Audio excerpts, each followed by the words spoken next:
से जिसका नाता, सभी धर्मों से जिसका नाता,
नमस्कार। स्वामी विवेकानंद जयंती और राष्ट्रीय युवा दिवस के इस शुभ अवसर पर मैं मुस्कान गोयल और मैं ऋषिता यादव आप सभी महानुभावों का विवेकानंद विद्यापीठ की तरफ से हार्दिक स्वागत, वंदन, अभिनंदन। मित्रों, इससे पहले कि आज के इस भव्य, आकर्षक और गरिमामय कार्यक्रम का श्री गणेश हो, मैं दीप प्रज्वलन के लिए मंच पर आमंत्रित करना चाहूँगी रामकृष्ण मिशन आश्रम भोपाल के अध्यक्ष आदरणीय लक्ष्मी नारायण इंदुरिया जी, संस्था के प्राचार्य स्वामी जी। आज के इस कार्यक्रम के मुख्य अतिथि परम श्रद्धेय नित्य पूर्णानंद जी महाराज, कार्यक्रम के विशिष्ट अतिथिगण पूर्व अधिकारी भारतीय प्रशासनिक सेवा मान्य इंद्रनील दानी महोदय, नूतन कॉलेज से सेवानिवृत्त भूतपूर्व प्राध्यापिका आदरणीय श्रीमती दानी महोदया को कि वह पधारें और दीप प्रज्वलन कर आज के इस कार्यक्रम का विधिवत शुभारंभ करें।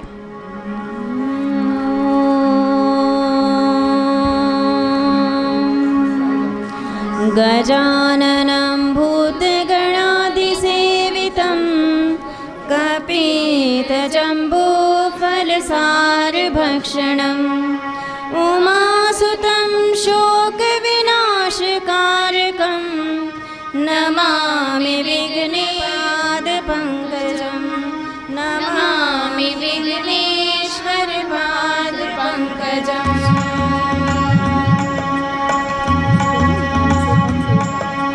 वक्रतुण्ड महाकाय सूर्यकोटिसमप्रभा निर्विघ्नं कुरु मे देव सर्वकार्येषु सर्वदा। वक्रतुण्ड महाकाय सूर्यकोटिसमप्रभा निर्विघ्नं कुरु मे देव सर्वकार्येषु सर्वदा। वक्रतुण्ड महाकाय सूर्यकोटिसमप्रभा निर्विघ्नं कुरु मे देव सर्वकार्येषु सर्वदा। वक्रतुण्ड महाकाय सूर्यकोटिसमप्रभा निर्विघ्नं कुरु मे देव सर्वकार्येषु सर्वदा।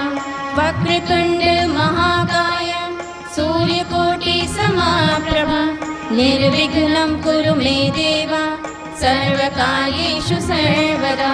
वक्रतुण्ड महाकाय सूर्यकोटिसमप्रभा निर्विघ्नं कुरु मे देव सर्वकार्येषु सर्वदा।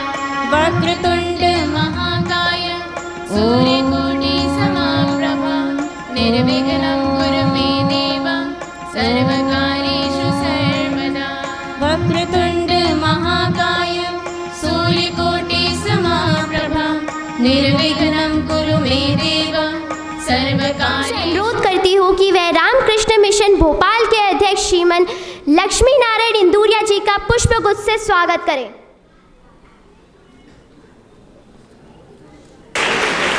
इसी क्रम में श्री अशोक जनवदे का पुष्पगुच्छ से स्वागत करें। विवेकानंद विद्यापीठ समिति की अध्यक्षता रत्ना मुखर्जी महोदया का पुष्पगुच्छ से स्वागत करें। मुख्य अतिथि पूज्य नित्य पूर्णानंद जी महाराज का पुष्पगुच्छ से स्वागत करें। अत्यधिक आवश्यक कार्य के कारण हमारी संस्था के सचिव स्वामी जी उपस्थित नहीं हो पा रहे हैं, परंतु उनके आशीर्वाद, सहयोग और प्रेरणा से हमारा यह कार्यक्रम अपनी गरिमा को बनाए रख सका है। मित्रों, बहुत ही हर्ष और गर्व का विषय है कि रामकृष्ण मिशन आश्रम भोपाल के अध्यक्ष आदरणीय लक्ष्मी नारायण इंदुरिया जी महोदय हम सबके बीच विराजमान हैं। इंदुरिया जी से मेरा विनम्र आग्रह है कि वह कृपया मंच पर पधारें और इस अवसर पर बच्चों के मार्गदर्शन हेतु आशीर्वाद स्वरूप 2 शब्द जरूर कहें। आदरणीय इंदुरिया जी। उपस्थित सभी पूज्य सन्यासीगण, उपस्थित आदरणीय गुरुजन,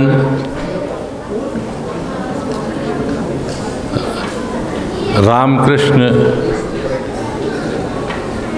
मिशन विवेकानंद आश्रम समिति के सभी आदरणीय सदस्यगण,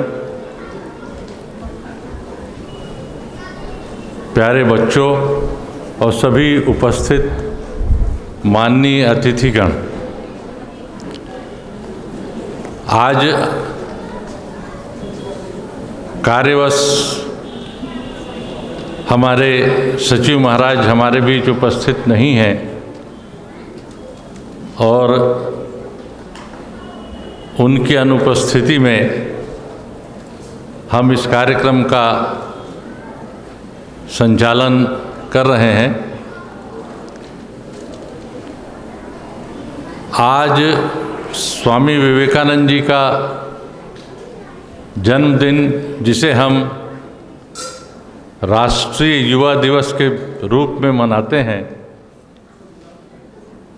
उस कार्यक्रम का संचालन प्रारंभ हो रहा है। स्वामी जी के बारे में कुछ कहना और उनका कोई आकलन करना, ये अपने आप में अत्यंत ही दुरूह कठिन कार्य है। उनके बारे में वही कुछ बता सकता है जो उनके समकक्ष हो और उनके कार्यों को समझता हो। फिर वो एक युग पुरुष थे, उनके विचारों को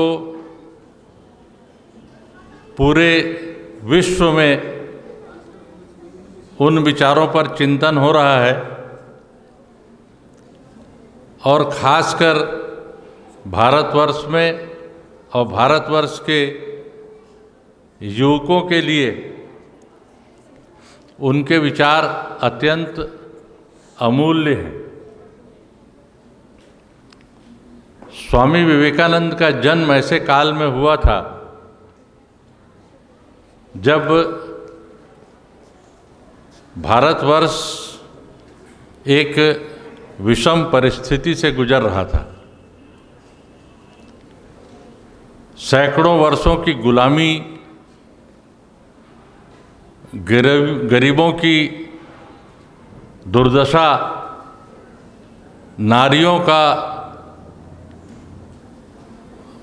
नारियों की परिस्थिति अत्यंत दयनीय थी।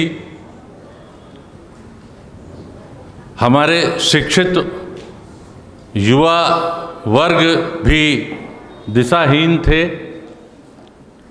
वो अंग्रेजी शिक्षा के प्रभाव में अंग्रेजी जीवन पद्धति को ओर आकृष्ट हो रहे थे। वो देखते थे हमारे युवक कि हम सैकड़ों वर्षों से गुलाम हैं।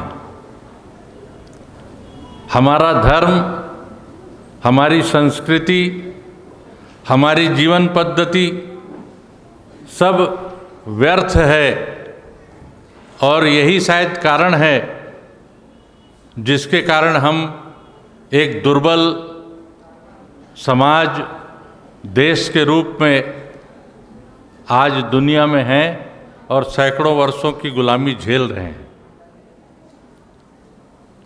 ऐसी परिस्थिति में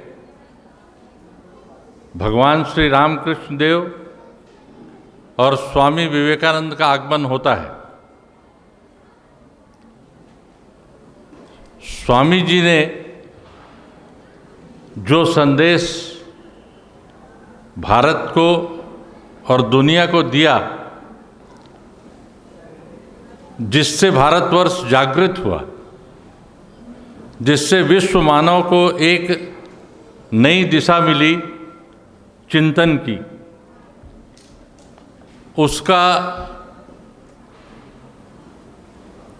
उसे उन्होंने भगवान श्री रामकृष्ण देव के उपदेशों से ग्रहण किया था। स्वामी विवेकानंद का नाम नरेंद्र नाथ था सन्यास के पहले। नरेंद्र नाथ स्वामी विवेकानंद बनने के पहले जब श्री रामकृष्ण देव के पास आते थे तब उन्होंने जो कुछ सीखा श्री रामकृष्ण देव के उपदेशों से, उसी के अनुरूप चलकर वो स्वामी विवेकानंद बने और रामकृष्ण मठ और मिशन की स्थापना उन्हीं आदर्शों पर उन्होंने स्थापित किया। पहली बात जो स्वामी विवेकानंद को, या कहूँ मैं नरेंद्र नाथ को, जिसने झकझोरा, जिसने उनके जीवन को गढ़ने की दिशा में कार्य किया, वह श्री रामकृष्ण का उपदेश था कि तुम लोगों की सेवा करो।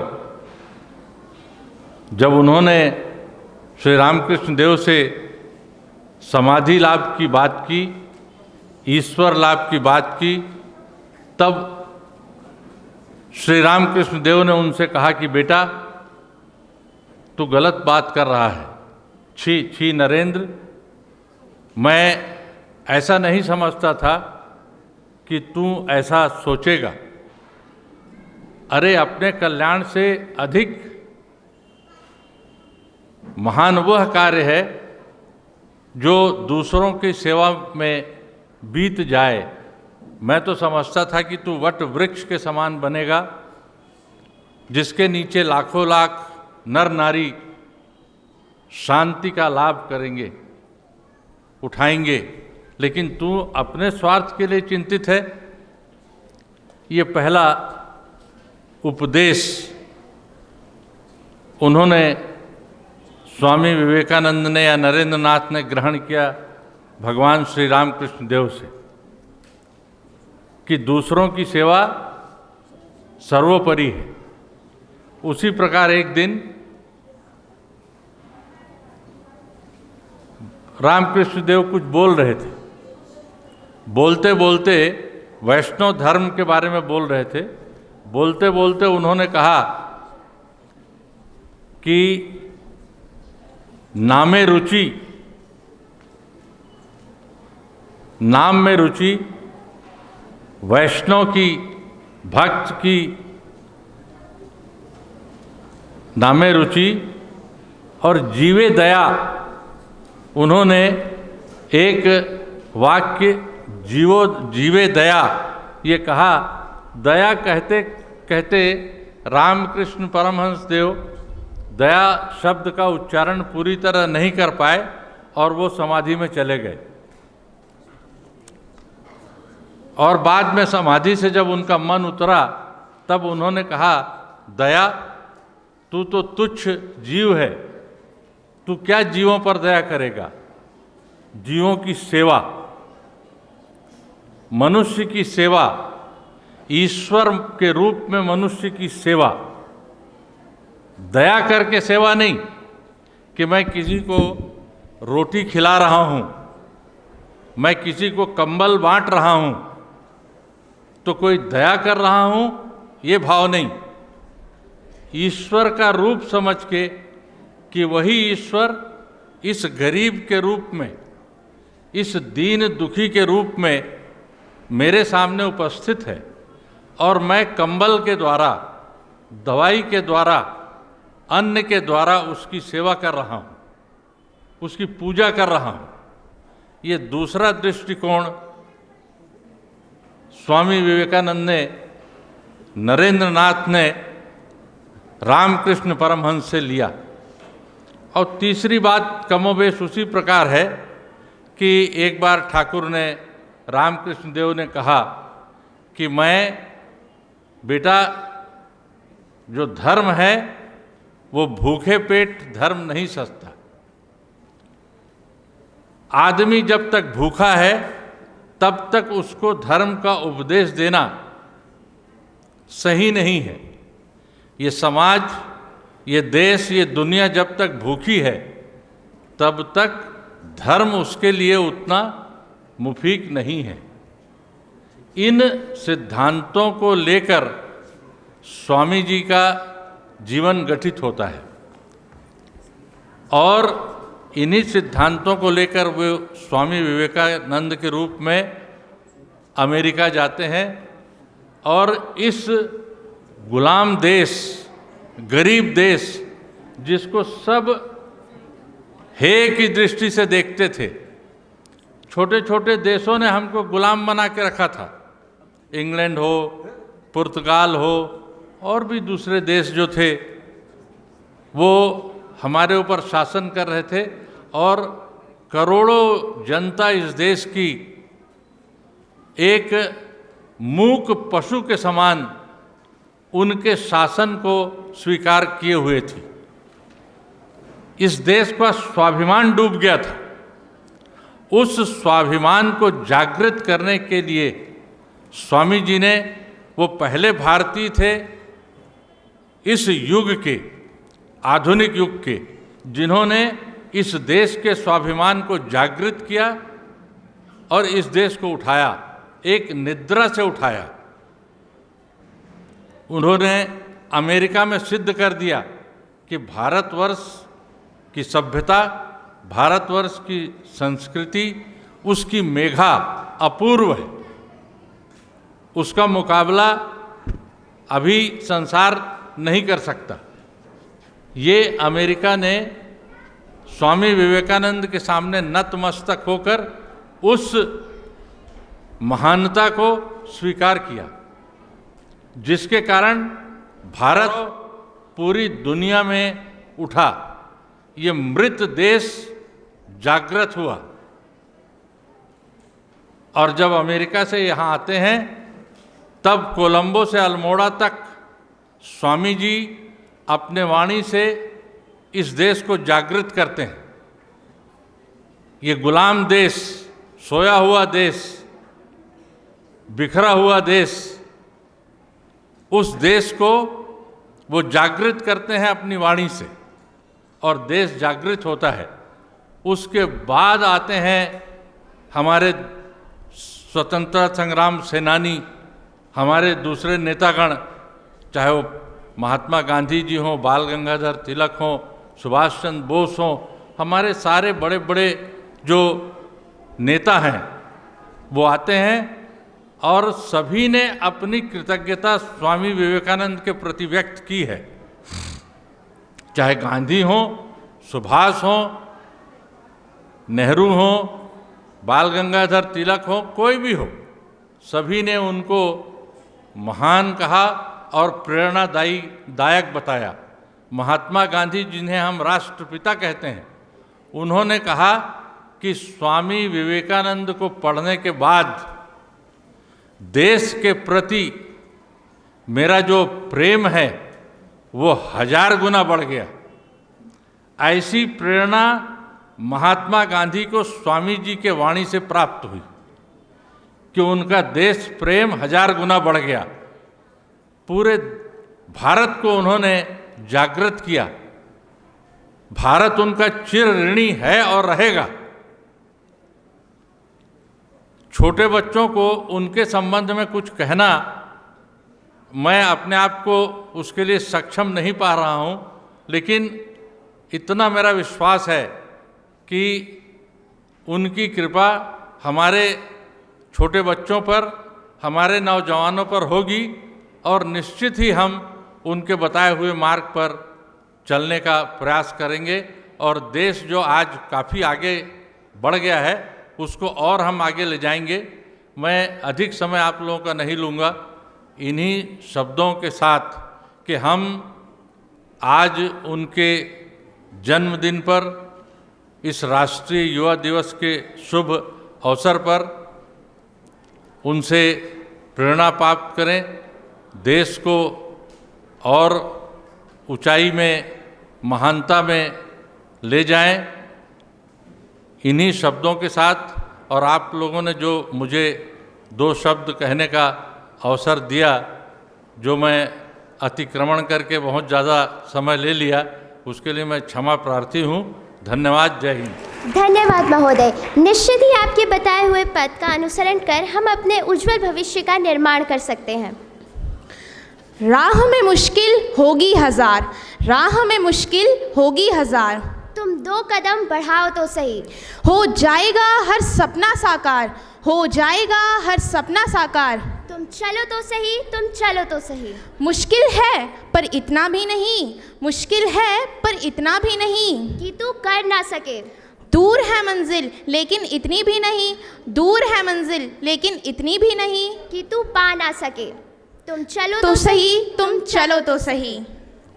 कुछ इसी तरह का भाव समाहित है उस नृत्य गीत में, जिसे प्रस्तुत करने आ रही हैं हमारे विद्यालय की ये मेधावी छात्राएं। आइए आनंद उठाते हैं इस नृत्य गीत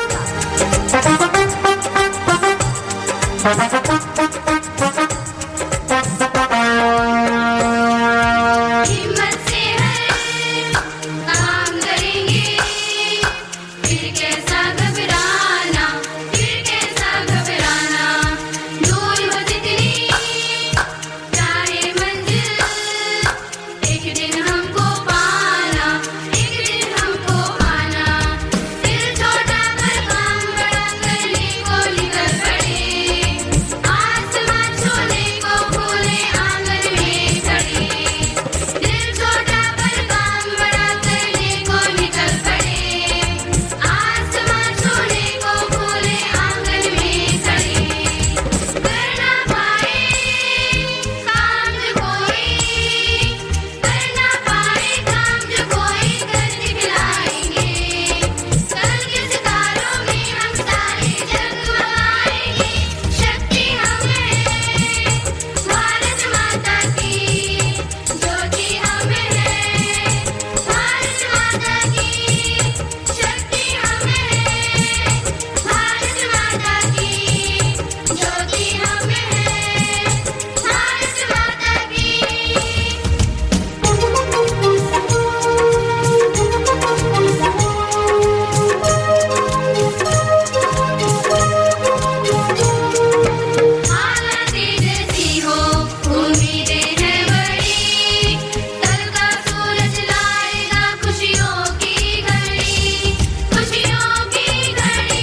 universe is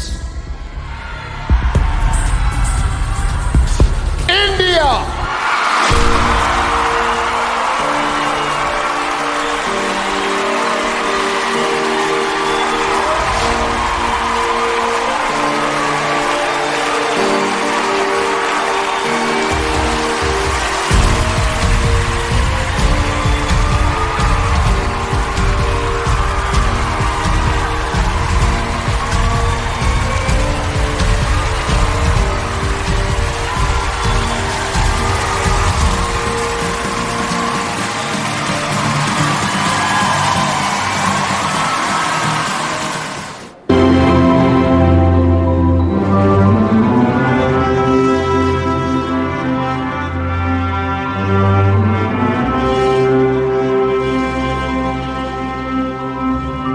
हो सकते मैं जावा मेरी दिल जानिया, मैं शीश झुकावा मेरी दिल जानिया, तेरे नाम जो कर जावा कन्हैया। तू सारे जहां से प्यारी मेरे भारत की बेटी, सारे जहां पे भारी मेरे भारत की बेटी, दिल जान है शान हमारी मेरे भारत की बेटी, जीती रहो जीतती रहो।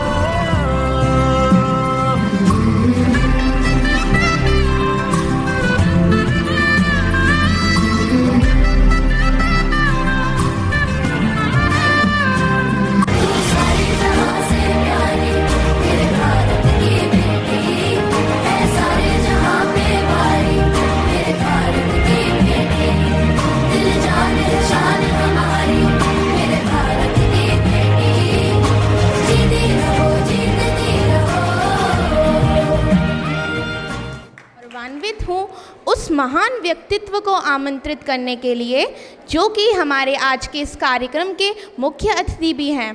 जी हाँ, हम सबके चहेते, बहुत ही विनम्र, आकर्षक, प्रभावशाली और बहुआयामी चरित्र के व्यक्तित्व के धनी पूज्यपाद श्रीमद स्वामी नित्यपूर्णानंद जी महाराज कृपया मंच पर पधारें और हम सबको अपना स्नेहाशीष प्रदान करें। पूजनीय स्वामी जी। ओम नमः श्री यतिराजाय विवेकानंद सूरये सच्चित सुख स्वरूपाय स्वामिने तापहारिणे। Respected our President, other members, Chief Guest, teachers and staff members, and my dear students, आज राष्ट्रीय युवा दिवस है। आज स्वामी विवेकानंद का जन्मदिन भारत में राष्ट्रीय युवा दिवस के रूप में मनाते हैं। आज ये 39th नेशनल यूथ डे है। इसकी शुरुआत हुई थी यूनाइटेड नेशंस में राष्ट्रीय यूथ डे बनाने के हिसाब से। 84-83 में यूनाइटेड नेशन में हुआ कि इस वर्ष ये वर्ष पूरा वर्ष युवाओं को समर्पित रहेगा। उसके पश्चात 84 में बनाया, उसके पश्चात 85 में गवर्नमेंट ऑफ इंडिया ने स्वामी विवेकानंद का जन्मदिन को राष्ट्रीय युवा दिवस के रूप में घोषित किया।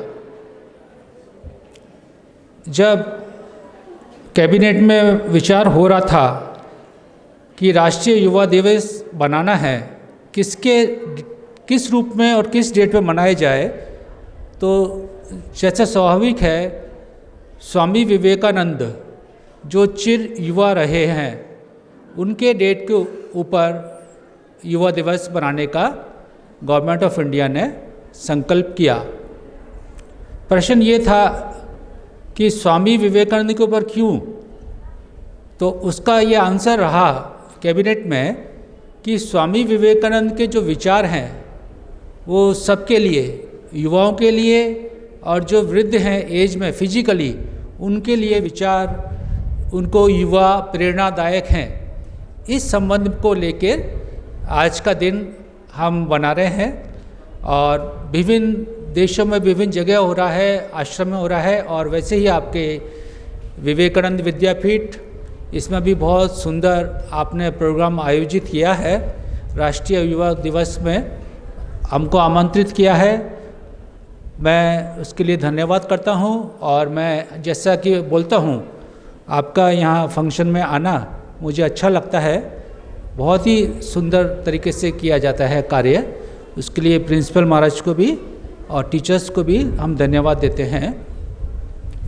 अब ये है कि जैसे हमारे प्रेसिडेंट ने बताया, युवा दिवस जब स्वामी जी अमेरिका गए थे उससे पहले भारत गुलाम था, और जो बड़े बच्चे हैं 7, 8, 9, 10, 12, चिंता करो, हमारी जनता थी, पॉपुलेशन थी 30 करोड़, और उस 30 करोड़ के ऊपर 800 लोगों ने हमारे ऊपर शासन किया, और किस तरह से हमने उनको स्वीकार कर लिया, क्योंकि हमारा कुछ बैकबोन ही नहीं रही गुलामी से। और उस बैकबोन को उसको स्वामी जी ने एक ही शब्द में तोड़ा, वो था शिकागो में उनका स्वागत जो भाषण 11 सितंबर 1893। जैसे ही उन्होंने sisters and brothers of America बोला, उसी से विश्व पटल पर भारत का नाम आ गया, इन 2 शब्दों से। उसके बाद में स्वामी जी जब अमेरिका में रहे तब मालूम पड़ा कि भारत कैसे एक समृद्धिशाली, कैसे उनके संस्कारशाली, कितना सुंदर धर्म है। और उस चीज़ को स्वामी जी ने अनुभव किया था जब श्री रामकृष्ण देव के देहावसान के बाद 1889 से स्वामी जी ने भारत का परिक्रमा शुरू किया। तब देखा कि कैसे हम पददलित हो रहे हैं, कैसे हमारा जो समाज है, समाज के जो मुख्य जो हमारा अंग है नारियों का, इसका शूद्र लोगों का, किस तरह से उनको हमने अलग कर दिया है। और उस सब को स्वामी जी ने जब कन्याकुमारी में जाके जब ध्यान के लिए बैठे, जब कभी आप कन्याकुमारी जाएं, मैंने आगे भी बोला था तो एक बार देखना स्वामी जी कैसे वहाँ तैर के गए थे। उस ध्यान से स्वामी जी ने ये निष्कर्ष निकाला कि हमारे अंदर आत्मश्रद्धा का अभाव हो चुका है, और इस आत्मश्रद्धा को जगाना पड़ेगा, और गरीबों को उठाना पड़ेगा, महिलाओं को उठाना पड़ेगा। और इन सब को लेकर के स्वामी जी ने सिर्फ एक बात बोली, प्रथम एजुकेशन ही हमारी समस्त जो बीमारी है उसका जड़ है, ख़त्म करने के लिए शिक्षा शिक्षा शिक्षा। इसके लिए बीच में एक आपको बोलता हूँ, जब स्वामी जी से पूछा कि आपका ये जो हमारी जो विभिन्न कुरीतियों के बारे में कि इसका क्या उपाय है, स्वामी जी ने बोला जो सफ़र्ड है उनसे पूछो। और इसलिए क्या करना है, जो सफरिंग जो पीपुल है, सफरिंग जो सेक्शंस हैं, उनको क्या करना है, शिक्षा देना है। शिक्षा देने के बाद उनको अपने हाल पर छोड़ देना है, वो खुद अपनी समस्या का निवारण खुद कर लेंगे। इसलिए इतना हमको दूसरे को समझाने की ज़रूरत नहीं है, सिर्फ शिक्षा देना है कि जिससे वो अच्छा और बुरा समझ पाएँ। मैं जिस एरिया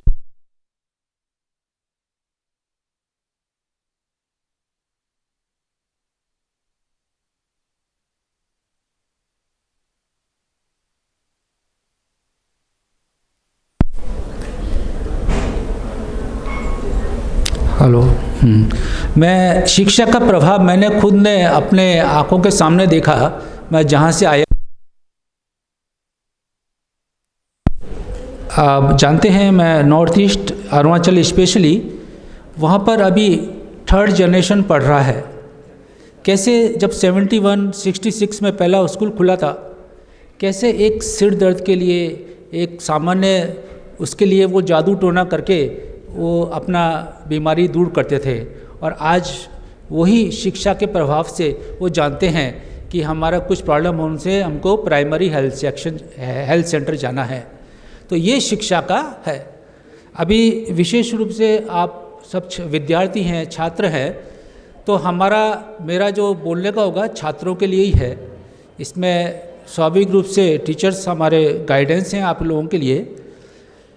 हमारे लिए समस्या होता है बच्चों के लिए कि मन की एकाग्रता का हमेशा हमारा कंप्लेंट रहता है इस जीवन में।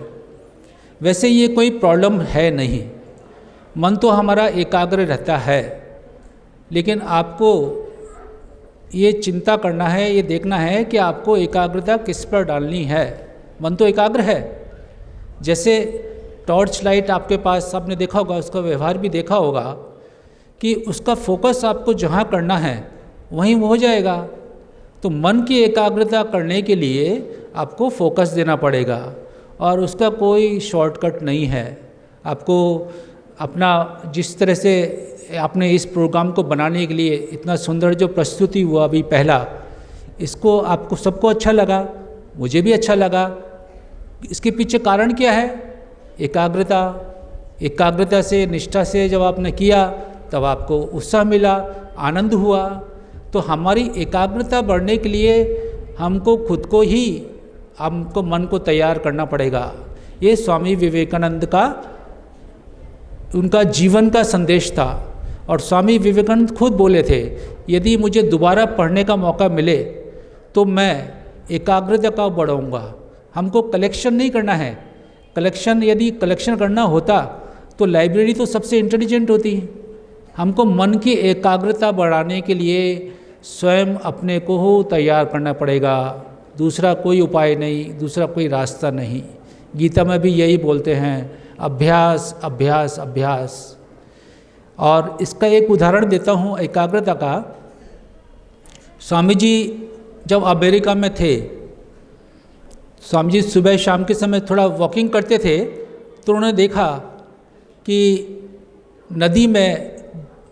नदी के ऊपर अंडर ब्रिज नदी था, एक कैनाल टाइप का, उसमें से अंडे के जो छिलके होते हैं, एग शेल्स, वो फ्लोटिंग हो रहे हैं, बह रहे हैं।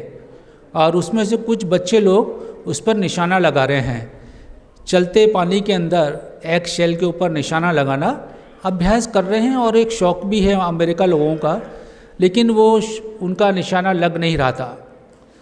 स्वामी जी वहाँ थे, तो उनको देख के स्वामी जी को हंसी आ गई। तो उन लोगों ने बोला कि इतना आप जो हंस रहे हैं मिस्टर, इतना आसान नहीं है। स्वामी जी ने बोला ठीक है, मैं ट्राई करके देखता हूँ, दीजिए मुझे। तो स्वामी जी को उन्होंने दिया। अच्छा, वो निशाने का क्या था? वो कॉर्क होता था, कॉर्क का एक टॉय गन जिसको बोलते हैं, उससे। और स्वामी जी ने उस पर प्रत्येक जितना फायर किया सब टारगेट फिट हुआ। चलते पानी के ऊपर एग शेल जो एकदम बहुत कॉर्क की तरह, एक आपका थर्मोकोल की तरह जा रहा है, उसमें अपनी गति को समझ के उसमें निशाना स्वामी जी ने लगाया और सभी निशाने सही गए। तो उनको आश्चर्य हुआ। उन्होंने पूछा कि आप क्या शूटर हैं क्या? स्वामी जी ने नहीं। बोले मैं तो आज पहली बार मैंने गन के हाथ लगाया है। तो बोले आप क्या, कारण क्या है? उन्होंने बताया एकाग्रता। मन को यदि हम एकाग्र करेंगे तो हम सभी काम में सफल होंगे। और एकाग्रता ये हम समझते हैं कि हमारा जब तक हम स्कूल में हैं तब तक हम एकाग्रता हमको ज़रूरत है, ऐसा नहीं है। यदि आप कोई भी कार्य करेंगे, आप बिजनेस भी करेंगे, आप अपना ऑफिस का काम भी करेंगे, आपका कुछ भी किसी भी तरह का कोई काम होगा, इवन राजनीति में भी आप आएंगे या कोई किसी भी आपको किसी फील्ड में जाएंगे, एकाग्रता का ज़रूरत है। और स्वामी जी का स्वामी जी जैसे बताए सर्वमान्य क्यों है? सर्वमान्य इसलिए है कि स्वामी जी ने हम हिंदू धर्म भारत, उसको व्यवहारिक धर्म स्वामी जी ने सिखाया कि व्यवहार में हमको धर्म को कैसे आचरण में लाना है। तो ये स्वामी जी का अवदान था। और अवदान इसलिए मैं बोल रहा हूँ क्योंकि धर्म तो हमारे पास में है, भारत में धर्म की कमी नहीं है।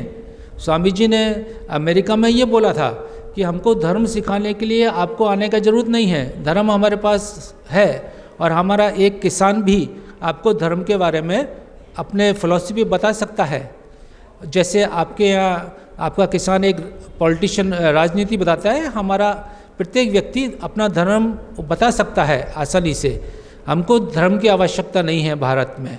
और इसी को लेके जब स्वामी विवेकानंद का लेक्चर हुआ था शिकागो में 11 सितंबर, तो 12 सितंबर शिकागो के जितने भी न्यूज़पेपर से उन सब में यही आया कि हम कितने मूर्ख हैं जो भारत में मिशनरीज़ भेजते हैं धर्म के लिए, बल्कि ये उनको भेजना चाहिए भारत को हमारे देश में धर्म के लिए।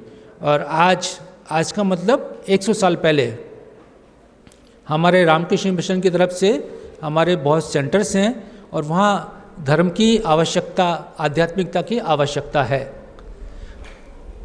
स्वामी जी ने विदेश में, अमेरिका, यूरोप में उनको धर्म और आध्यात्मिकता सिखाई।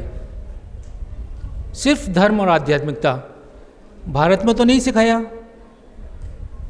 स्वामी जी जब कोलंबो में जब आते हैं 15 जनवरी 1897, स्वामी जी ने कोई धर्म की, आध्यात्मिकता की बात नहीं करी। मद्रास रामेश्वर आइलैंड पर आते हैं स्वामी जी 26 जनवरी। उसके बाद कोलंबो से अल्मोड़ा तक जो जितने भी उनके लेक्चर्स होते हैं, स्वामी जी ने कहीं हमको धर्म, आध्यात्मिकता सिखाने के लिए नहीं बोला, जो अमेरिका, यूरोप में हुआ। हमारा जो राजयोग, कर्मयोग, ज्ञान योग, ये सब फॉरेन में, विदेश भूमि में दिए हुए लेक्चर्स हैं स्वामी जी के। भारत में कोई धर्म का नहीं बोला, क्योंकि धर्म में तो हम परिपूर्ण हैं सब। धर्म को कैसे जीना है व्यवहार में, धर्म वास्तविकता क्या है, उसको स्वामी जी ने समझाया। और उसके कारण से आज जो हम देख रहे हैं, आज वर्तमान समय भी, कि जो हम जिस तरह से हम डेवलप हो रहे हैं अपनी मानसिकता के रूप में, व्यवहारिक धर्म के रूप में, ये स्वामी जी का देन है। भारत में उन्होंने दिया क्या कि कैसे तुम बलवान होना है। सबसे पहले स्वामी जी ने दिया बलवान बनो,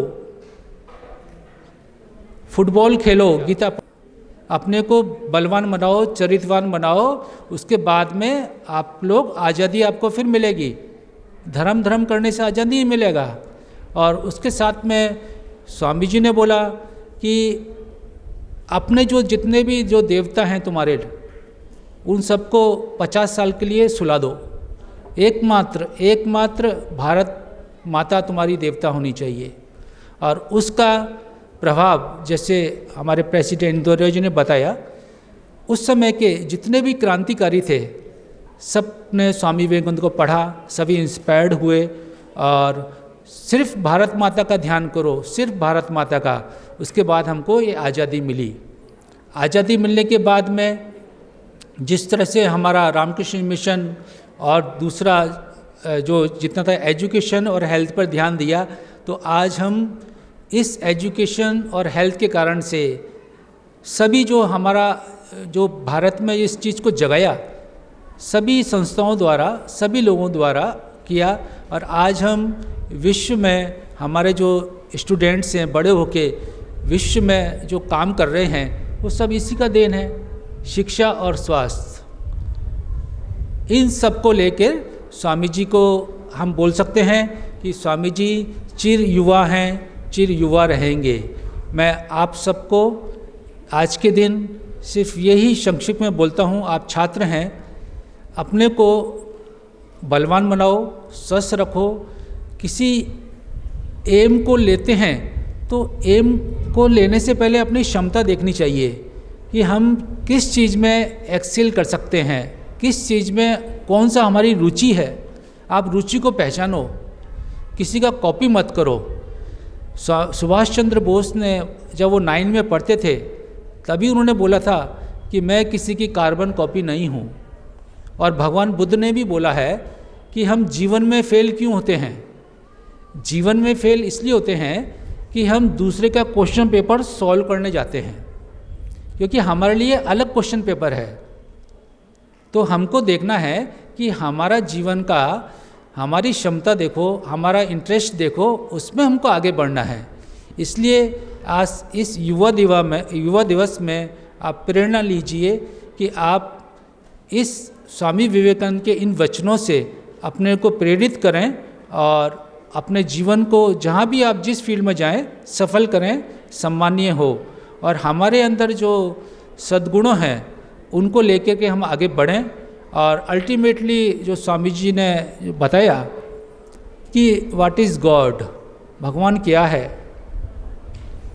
स्वामी जी बोलते हैं अनसेल्फिशनेस इज़ गॉड। हम निस्वार्थ बने और अपने को, अपने देश को और अपने परिवार को बढ़ाने के लिए हमको इस चीज़ की बहुत ज़रूरत पड़ेगी। उसके बाद ही हम जो रियल जो हम सपना देखते हैं बड़ा होने का या जो जिस तरह का भी, वो हो पाएंगे, जिससे हमारे अंदर इस प्रेरणा जगे स्वामी विवेकानंद की। आप सब लोगों में मैं ऐसी प्रार्थना करता हूँ, स्वामी विवेकानंद से आपके अंदर प्रेरणा दें और आपको जीवन में आगे सफल बनाएं। इस कामना के साथ आप सबको धन्यवाद, नमस्कार। धन्यवाद स्वामी जी, बहुत ही सुंदर और प्रेरणादायी वचनों के लिए। भारतवर्ष की प्राचीन परंपरा, ऋषि मुनियों की अनूठी विरासत, संपूर्ण विश्व को भारतवर्ष की अनमोल देन, स्वस्थ तन मन और अध्यात्म की उत्कृष्ट शैली। जी हाँ, मैं बात कर रही हूँ योग की। विद्यार्थियों में आरोग्यता के साथ, अच्छे संस्कारों के साथ आरोग्यता का भी विकास हो, इसी बात को दृष्टिगत रखते हुए हमारे विद्यालय में योग का नियमित रूप से प्रशिक्षण दिया जाता है। दोस्तों, योग के विभिन्न रूपों में से एक है सूर्य नमस्कार, जिसमें 12 आसनों का समावेश है। अपनी संपूर्ण कुशलता और एकाग्रता के साथ इन्हीं आसनों को प्रदर्शित करने के लिए आ रहे हैं हमारी संस्था के ये होनहार विद्यार्थी। कृपया जोरदार तालियों के साथ इनका स्वागत करें।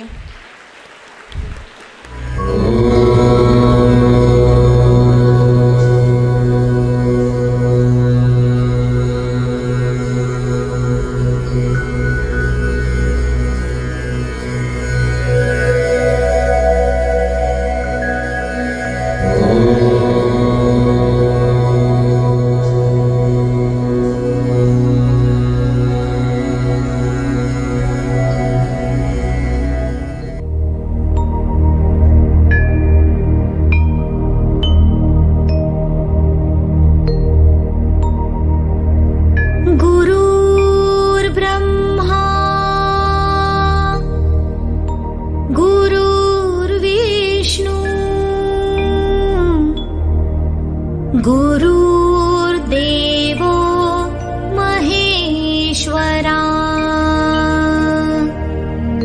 गुरुर्साक्षात् परब्रह्मा, तस्मै श्री गुरुवे नमः। तस्मै श्री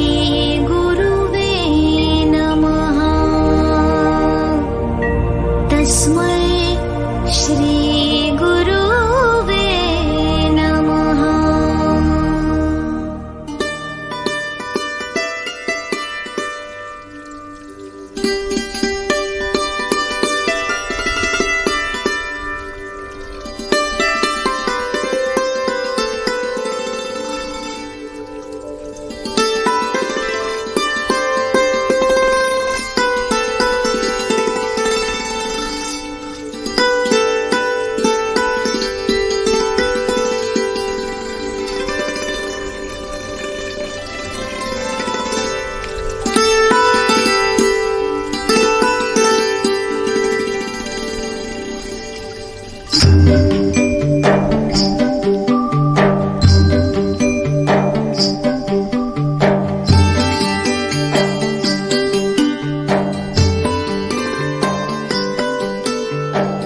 बहुत ही शानदार और बेहतरीन प्रस्तुति के लिए। अब मैं मंच पर आमंत्रित करना चाहती हूँ परम आदरणीय अशोक जनवदे जी को। कृपया मंच पर पधारें और अपने आशीर्वचनों से हमें अनुग्रहित करें। आदरणीय महोदय। सर्वप्रथम मैं माँ शारदा, भगवान श्री रामकृष्ण परमहंस जी और स्वामी महाराज जी के चरणों में अपना शीश झुकाता हूँ। उपस्थित गुरुजन, टीचर्स और मेरे प्यारे स्टूडेंट्स,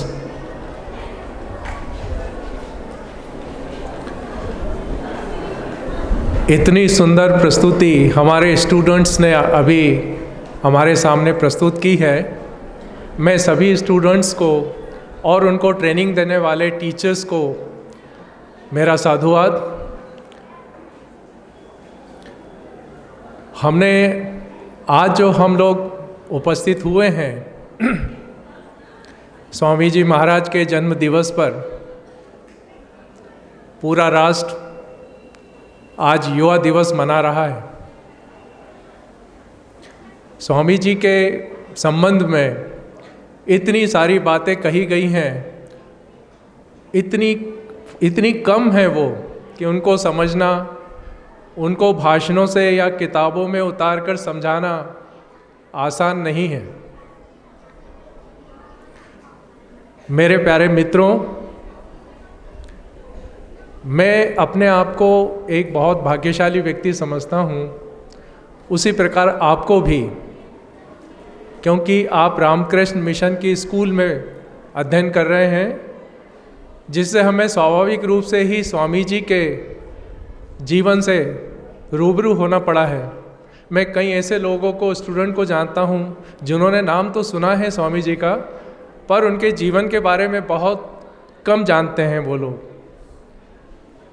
मेरी स्टूडेंट लाइफ में अनायास ही स्वामी जी की पुस्तक मुझे पढ़ने को मिली और उसी प्रकार से महात्मा बुद्ध की एक किताब मेरे संपर्क में आई।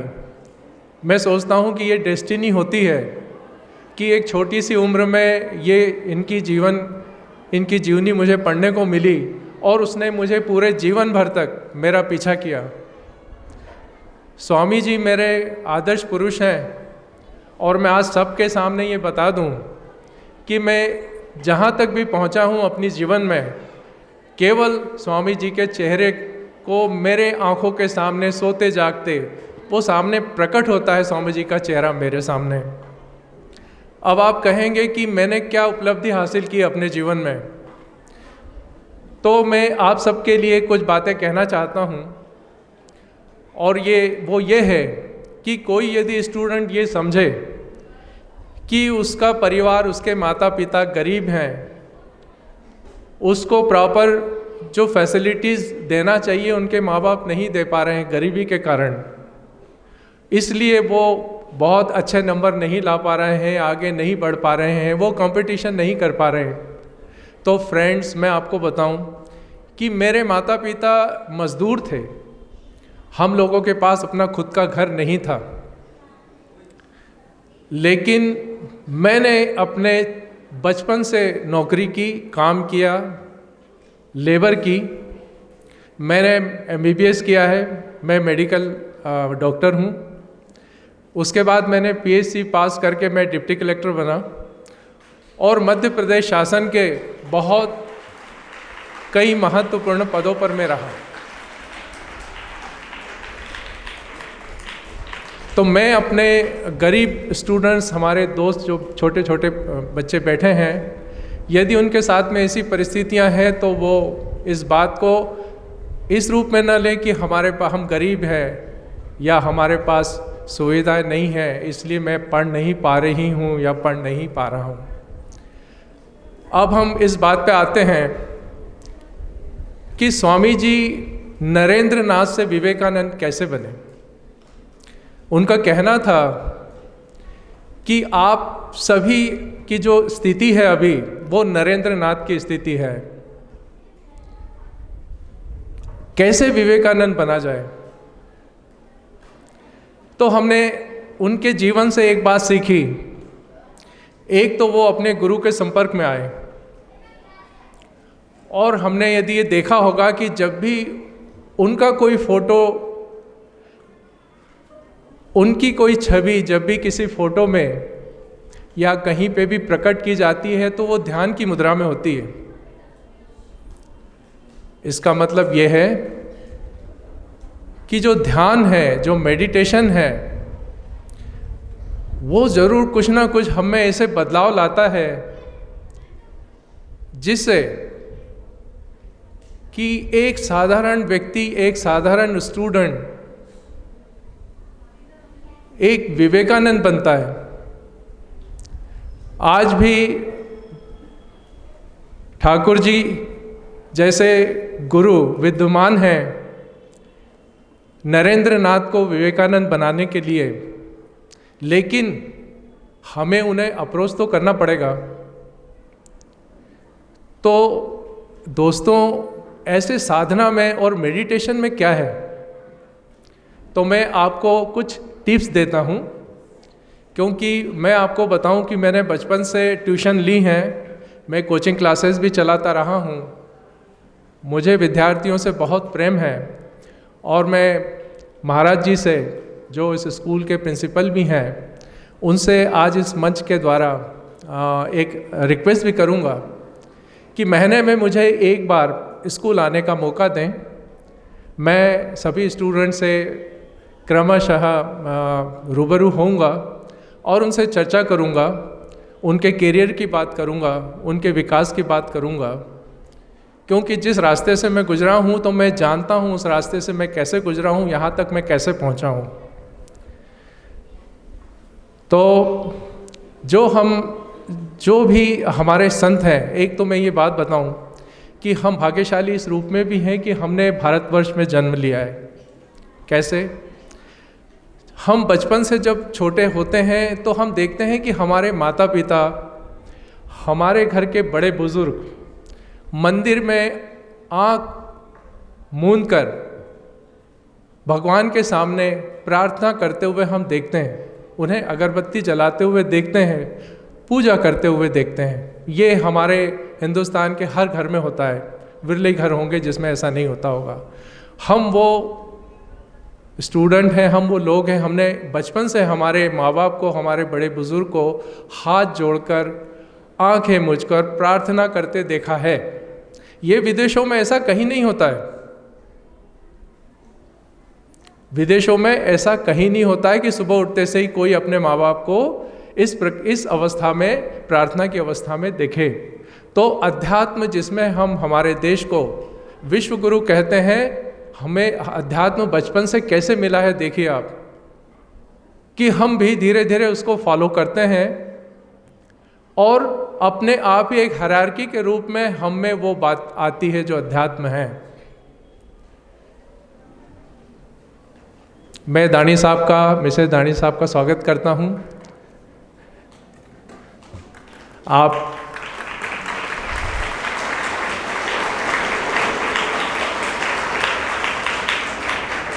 मध्य प्रदेश शासन में बहुत उच्च पदों पर आप रहे हैं।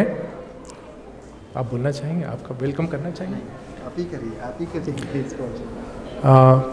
बहुत उच्च पदों पर रहे हैं, और मिसेस दानी जो हैं वो एक कॉलेज में प्रोफेसर हैं साइकोलॉजी की, और दानी साहब एक संत अधिकारी के रूप में जाने जाते हैं और हमारे बीच में उपस्थित हैं। पुनः उनका स्वागत है।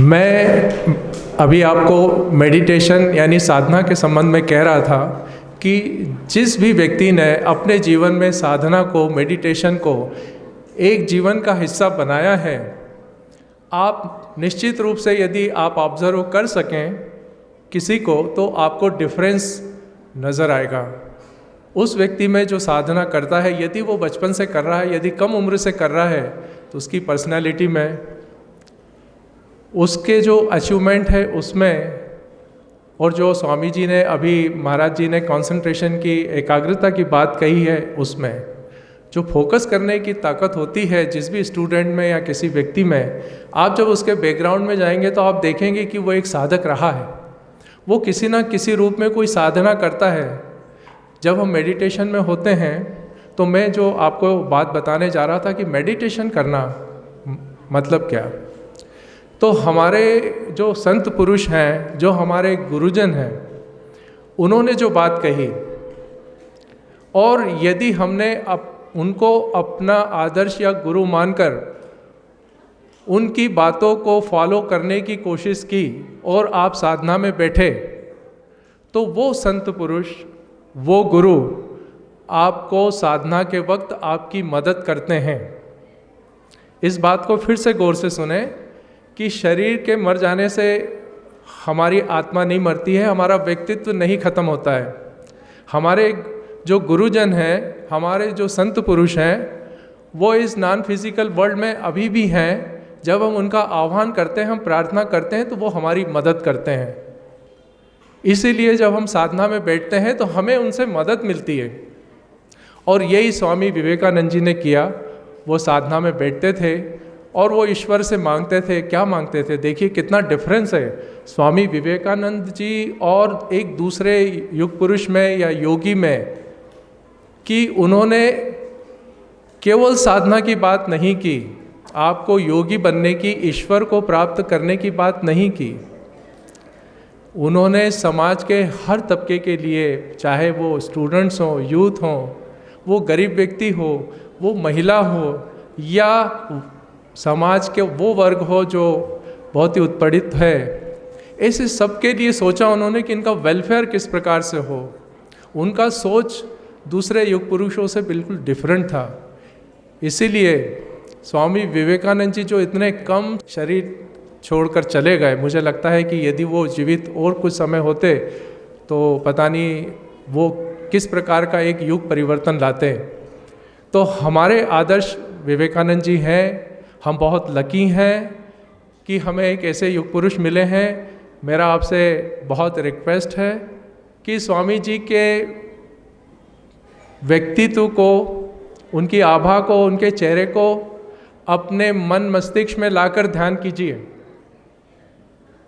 आप कहिए कि मुझे आपकी तरह बनना है, और आप देखिए कि कुछ ही दिनों में आपको कैसा परिवर्तन होता है आपकी लाइफ में।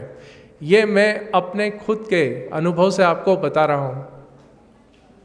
पढ़ाई के साथ साथ थोड़ी सी साधना, थोड़ा सा ध्यान।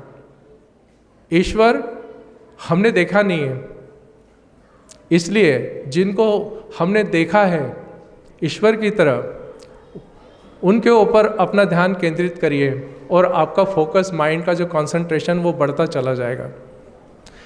मैं बहुत ज़्यादा समय नहीं लूँगा। जब मैं स्टूडेंट हुआ करता था और स्कूल के जो प्रोग्राम होते थे उसमें जब गेस्ट बोलने के लिए खड़े होते थे तो हमें बड़ी चिढ़ होती थी।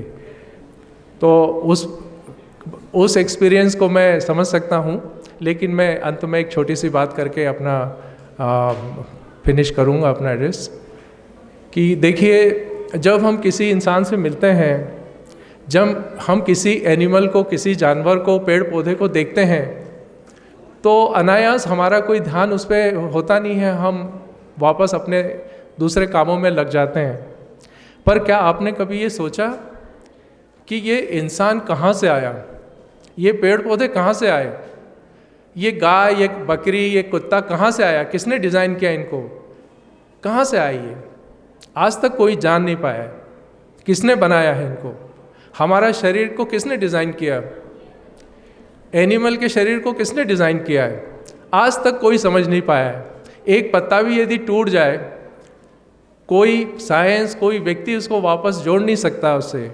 हमारा कोई शरीर अंग कट जाए, वैसा बना के लगा नहीं सकता, उसको जोड़ने की बात अलग है, पर वैसा ही बना के कोई लगा नहीं सकता। ये कितना बड़ा सीक्रेट है। इसका क्या मतलब है? इसका ये मीनिंग है कि कोई एक ऐसी ताकत है जिसने इसको बनाया है, जो इसको चला रही है। तो आज इस मंच से मैं केवल आप सभी से, छोटे बड़े जितने भी बच्चे हैं, स्टूडेंट हैं, और इस सभा में लोग बैठे हैं, उनसे एक रिक्वेस्ट करूंगा कि ईश्वर की सत्ता को स्वीकार कीजिए। मैंने आपको जो उदाहरण दिए वो सब बनाने वाला, सब चलाने वाला कोई ऐसी सत्ता है, इतनी पावरफुल सत्ता है, वो हमसे बहुत बड़ी सत्ता है। उसको स्वीकार करिए, ईश्वर को मान लीजिए, हमेशा उसको, उसकी उपस्थिति को आप अनुभव कीजिए। मेरी गारंटी है कि आपकी 50% जो प्रॉब्लम्स हैं वो सॉल्व हो जाएगी ईश्वर की सत्ता को स्वीकार करते से ही। एक दूसरा, मैंने प्रेयर की बात की आपसे कि जब भी आपको ऐसा लगे कि आप घबरा रहे हैं, आपको अपने आप को इनसिक्योर फील कर रहे हैं, कुछ बात आपसे बन नहीं रही है, मैं क्या करूं, तो आप ईश्वर से प्रेयर कीजिए, सच्चे मन से प्रेयर कीजिए, और आप देखिए कि आपको उसी समय कहीं से भी तत्काल मदद मिलेगी। ये मेरी बिल्कुल गारंटी है। मैंने इसको अपने पूरे जीवन भर आजमाया है। मैं कभी किसी इंसान के सामने हाथ नहीं जोड़ता। मैंने कभी किसी पॉलिटिकल लीडर को या किसी अधिकारी बड़े वर्ग को अपना बॉस नहीं माना है। मेरे गॉडफादर केवल ईश्वर हैं। बस मैं इतना ही कहूँ, कह के अपना स्थान ग्रहण करता हूँ। बहुत लंबा समय लिया। धन्यवाद महोदय। कार्यक्रम के प्रभाव को बनाए रखते हुए अब मैं बहुत गर्व के साथ मंच पर आमंत्रित करना चाहूँगी हमारी संस्था की वरिष्ठ शिक्षिका महोदय अलचला शिखंडे को कि वह आएँ और अपने विचारों को हमारे साथ साझा करें। आदरणीय महोदय। ब्रह्मांड की सारी शक्तियाँ हमारी हैं। वो हम ही हैं जो अपने आँखों पर हाथ रख लेते हैं और फिर कहते हैं कि अंधकार है, अंधकार है। सुप्रभात सभी को। आदरणीय इंद्रनील जी शंकर दानी जी एवं श्रीमती दानी जी, पूजनीय मुख्य अतिथि पूजनीय स्वामी नित्य पूर्णानंद जी महाराज, आदरणीय इंदुरिया जी महाराज, श्रीमती रत्ना मुखर्जी मैम, प्राचार्य महोदय, अवनीपालानंद जी महाराज एवं समस्त अतिथिगण, सभी को सुप्रभात। एवं शिक्षक शिक्षिकाएं एवं मेरे प्यारे बच्चों को भी बहुत बहुत सुप्रभात। स्वामी विवेकानंद, इस नाम को किसी अनुमोदन या विज्ञापन की आवश्यकता नहीं, ये अपने आप में परिपूर्ण है। 2 जनवरी 1863 को कलकत्ता के एक बड़े प्रसिद्ध बैरिस्टर श्री विश्वनाथ दत्त के यहाँ नरेन का जन्म हुआ। इनकी माता श्रीमती भुवनेश्वरी देवी एक धार्मिक महिला थीं, जिनका प्रभाव आपने नरेन पे पड़ा हुआ देखा है। बचपन में नरेन को बड़े ही प्यार से वीरेश्वर पुकारा जाता था। ये कहानी उस शख्स की है जिसने 30 वर्ष की आयु में, मात्र 30 वर्ष की आयु में 7 समंदर पार शिकागो धर्म संसद में पूरे पश्चिमी समाज से पूरे 2 मिनट तक तालियों की ध्वनि को उत्पन्न कर दिया था, जिनके लिए कहते हैं कि 30 बरस का ज्योति पुंज था, ज्ञान पुष्प का सुरभि कुंज था, मस्तक पर अरुणिम वो रेखा, चकित रह गया जिसने देखा, शब्द सुदर्शन धारी था वो, देवदूत अवतारी था वो। स्वामी जी का हृदय बहुत ही करुणामय, दयानिधान था। भारत यात्रा के दौरान जब स्वामी जी अपने लोगों की भुखमरी, गरीबी, दरिद्रता एवं अपनी आत्मा को गिरवी रखे हुए देखते तो उनकी आंखें हमेशा ही भीग जाया करती थी। अपना सब कुछ छोड़कर वे स्वामी जी उनकी सेवा में जुट जाया करते थे। बीमार होने पर भी बस वो उनकी ही लिए सोचते, मानो जैसे उनके सिवाय कुछ और उन्हें दिखाई ही ना देता हो। शिकागो के जयनाथ के बाद भी स्वामी जी एक ही प्रश्न किया करते थे, क्या इससे मेरे भारतवासियों का दुख दूर हो जाएगा? जिनके लिए उन्होंने कहा भी है, यदि दुख मिला है तो जीत लो उसे, निर्बल हो तो बलवान बनो, क्योंकि दुर्बलों को ईश्वर नहीं प्राप्त होते। गुरुदेव रविंद्रनाथ टैगोर कहते हैं कि यदि भारत को जानना चाहते हैं तो विवेकानंद को पढ़िए। निवेदिता भगिनी निवेदिता कहती हैं स्वामी विवेकानंद के लिए कि कंडेंस इंडिया, मतलब इंडिया पूरा उन्हीं में समाहित हो। बच्चों, आज हम युवा दिवस मना रहे हैं। हम विवेकानंद जी की 160वीं जयंती मना रहे हैं। हम इस दिन को युवा दिवस कहते हैं। युवा दिवस ही क्यों? वो जो वायु की वेग सा चले उसे युवा कहते हैं। युवा वह है जिसमें अपने देश के भविष्य को बदलने की क्षमता है। स्वामी जी कहते हैं जो अपने अतीत की चिंता किए बगैर काम करता है अपने भविष्य के दिशाओं के लिए, वही युवा है। स्वामी जी ने युवाओं के दिल में जो अपने कार्य को करने की आग फूंकी थी, वो आज भी भारतवासियों के लिए अमूल्य है, प्रेरणा का स्रोत है। स्वामी जी को गए हुए 1 शताब्दी से ज़्यादा हो गया है।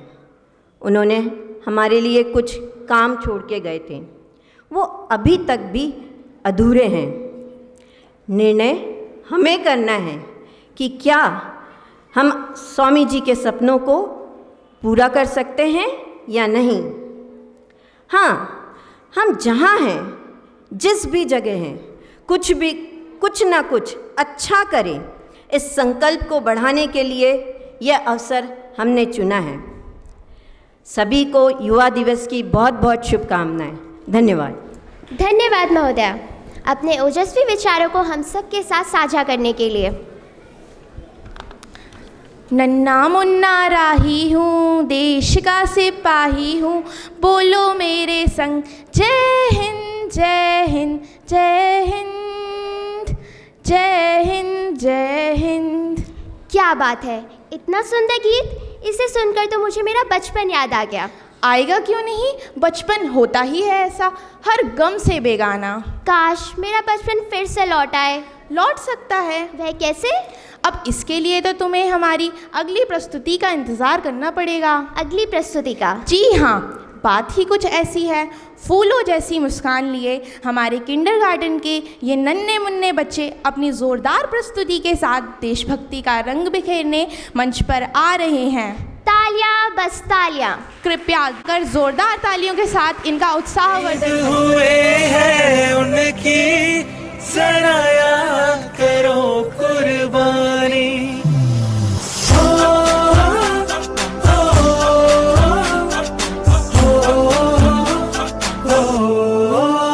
संदेशे आते हैं हमें तड़पाते हैं, वो चिट्ठी आती है तो पूछे जाते हैं कि घर कब आओगे, कि घर कब आओगे, लिखो कब आओगे, कि तुम दिन ये घर सुना सुना है। मैं गया जहाँ भी बस तेरी याद थी, जो मेरे साथ थी, मुझको तड़पाती रुलाती, सबसे प्यारी तेरी सूरत प्यार है, बस तेरा प्यार ही। माँ तुझे सलाम, तुझे सलाम, तुझे सलाम। अब तो हमें आगे बढ़ते हैं रहना, अब तो हमें साथी है बस इतना ही कहना। कंधों से मिलते हैं, कंधे कंधों से कदम बढ़ाते हैं, हम चलते हैं जब ऐसे तो दिल दुश्मन के हिलते हैं। टिंग टिंग टिंग टिंग टिंग टिंग टिंग टिंग टिंग टिंग टिंग टिंग टिंग टिंग टिंग टिंग। ओ थोड़ी सी धूल मेरी धरती की, मेरे वतन की, थोड़ी सी खुशबू बाहर से मस्त बन की, थोड़ी सी धूप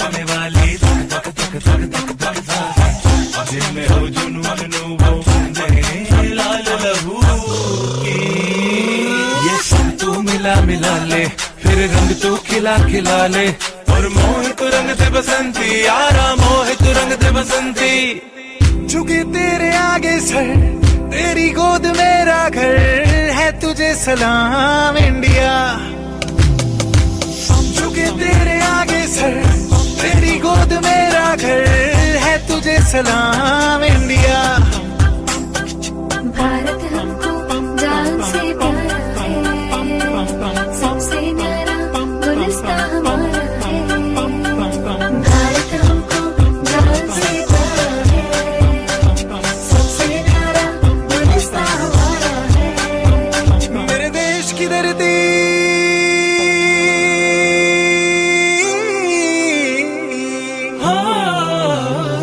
मेरे देश की धरती सोना उगले उगले हीरे मोती मेरे देश की धरती मेरे देश की धरती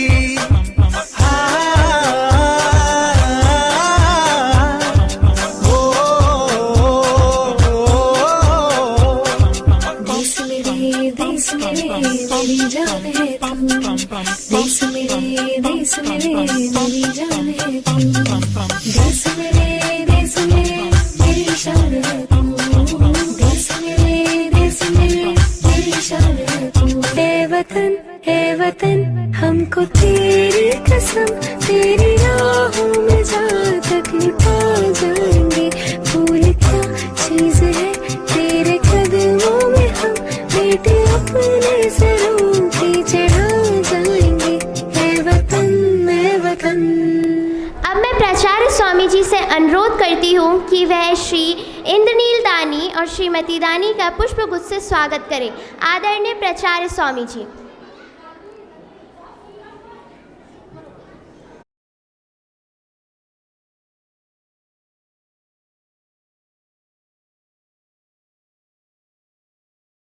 मित्रों, भावनाओं में डूबे हुए दो शब्द कम नहीं होते हम युवाओं का मनोबल बढ़ाने के लिए, और यही शब्द जब हमारे अतिथि महोदय के मुख से निस्तृत हो तो कहना ही क्या।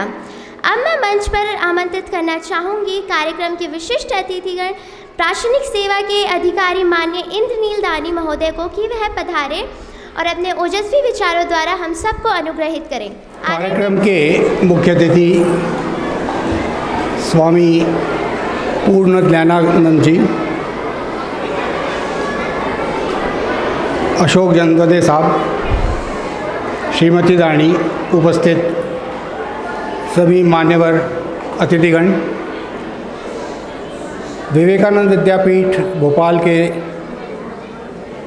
प्राचार्य महोदय, सभी शिक्षकगण और प्यारे बच्चों, विवेकानंद महाराज की 160वीं जन्मतिथि पर आयोजित आज के राष्ट्रीय युवा उत्सव में आपके महाविद्यालय में आकर मुझे बड़ी प्रसन्नता हो रही है। वास्तव में ये बहुत बड़ी भाग्य की बात है कि स्वामी विवेकानंद जो केवल भारत के ही नहीं पूरे विश्व की एक बहुत बड़ी सांस्कृतिक और आध्यात्मिक धरोहर हैं, उनके द्वारा स्थापित किए गए रामकृष्ण मिशन द्वारा संचालित और उन्हीं के नाम पर जो विवेकानंद विद्यापीठ है, उस विद्यापीठ में आपको अध्ययन करने का एक अवसर मिला है।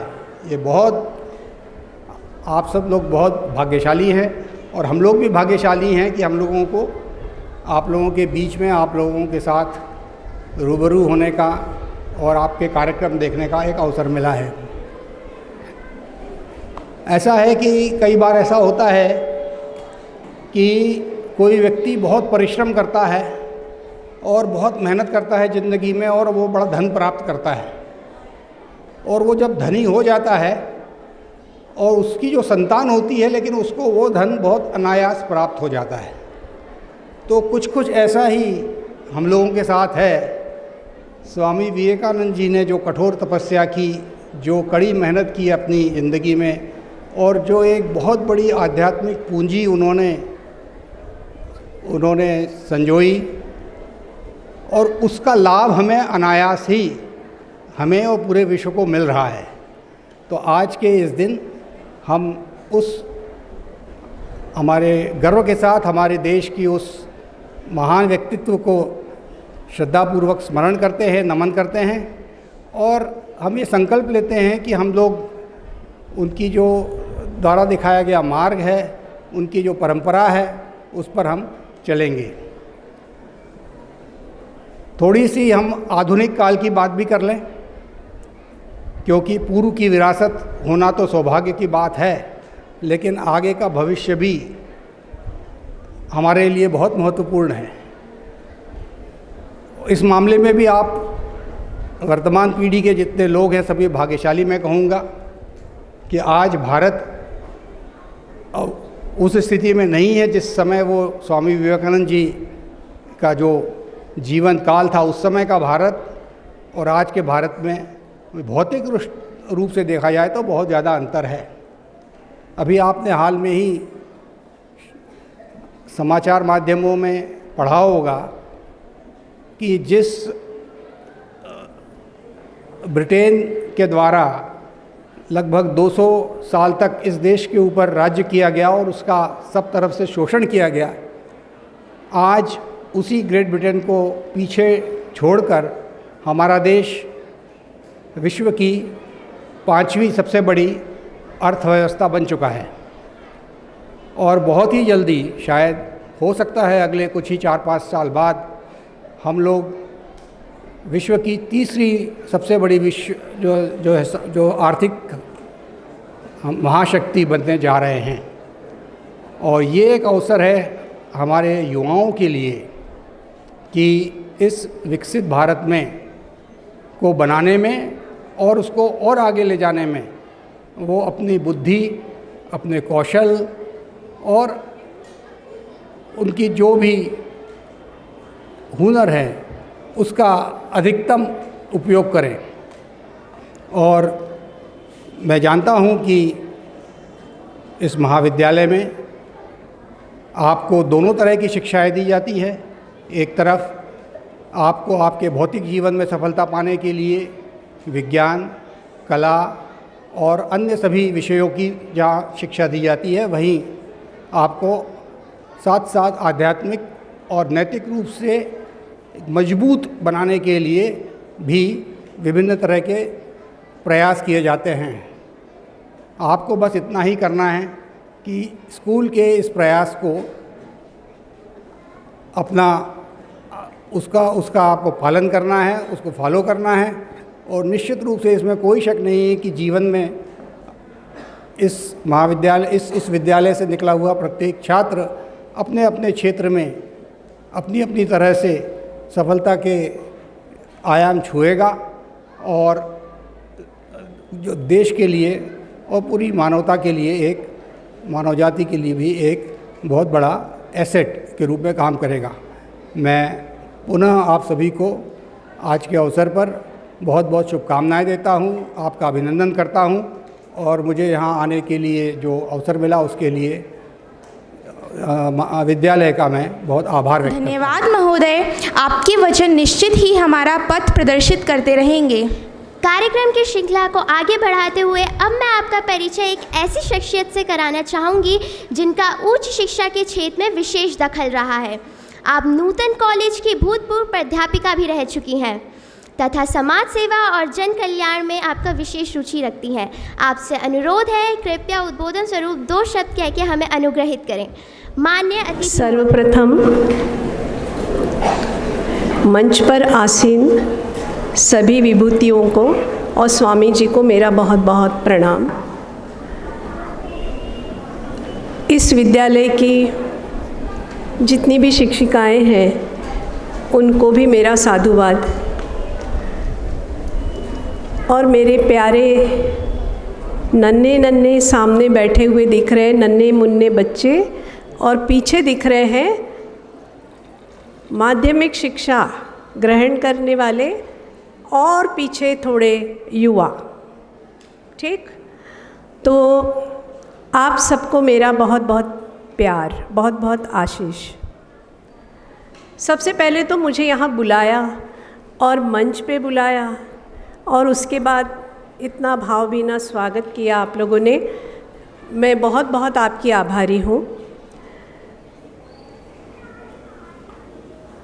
मनोविज्ञान की प्राध्यापिका में रही लगभग 40 वर्ष तक, और उस नाते थोड़ा सा आपको मन की शक्ति के बारे में बताना चाहती हूँ, क्योंकि मुझे लगता है मेरा उद्बोधन बच्चों के लिए होना चाहिए।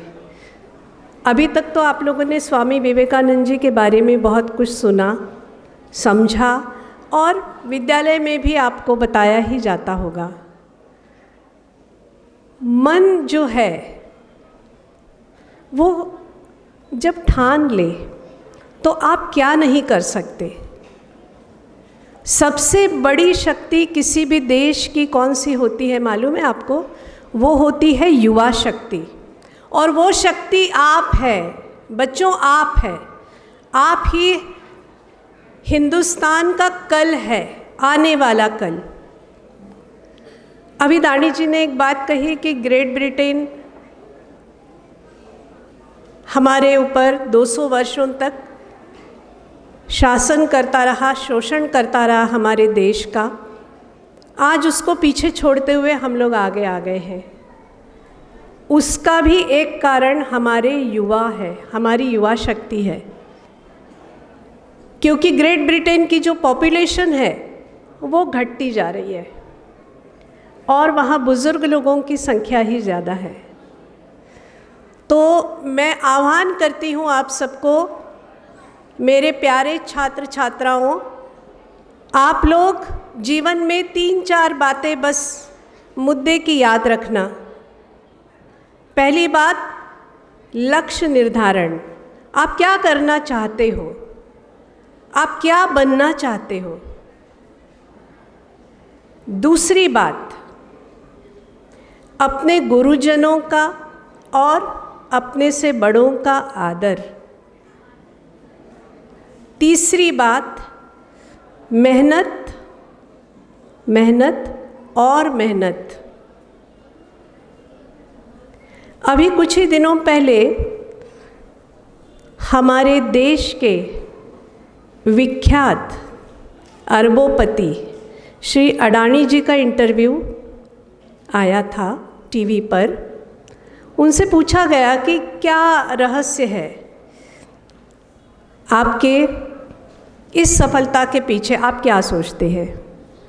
तो उन्होंने कहा, मैं तो बहुत ज़्यादा पढ़ा लिखा भी नहीं हूँ, लेकिन हाँ 2-3 बातें जो मैंने जीवन में हमेशा की, हमेशा जिनको फॉलो किया, उसमें से पहली बात थी मेहनत, दूसरा था गुरुजनों का, बड़ों का आशीर्वाद, और तीसरा था ईश्वर की कृपा। तो ईश्वर की कृपा के बारे में तो जन्मदेव जी बहुत कुछ कह चुके हैं, अलग से मुझे यहाँ बताने की ज़रूरत नहीं है। अब ये जो आस्था और विश्वास है वो ईश्वर पर तो रखिए, लेकिन उससे भी बड़ा आप में आत्मविश्वास होना चाहिए कि मैं कर सकता हूँ या मैं कर सकती हूँ। तो वो विश्वास बनाए रखें, और जहाँ आपको लगता है कि आप कमज़ोर हैं किसी भी विषय में, किसी भी क्षेत्र में, वहाँ आप गुरुजनों की मदद लीजिए, अपनों से बड़ों की मदद लीजिए, और जीवन के लिए निश्चित ध्येय बना करके आप आगे चलिए। सफलता आपको ज़रूर मिलेगी। 2 पंक्तियाँ बच्चों के लिए। इतनी शक्ति हमें देना दाता, मन का विश्वास कमज़ोर होना, हम चले नेक रास्ते पे हमसे भूल कर भी कोई भूल होना।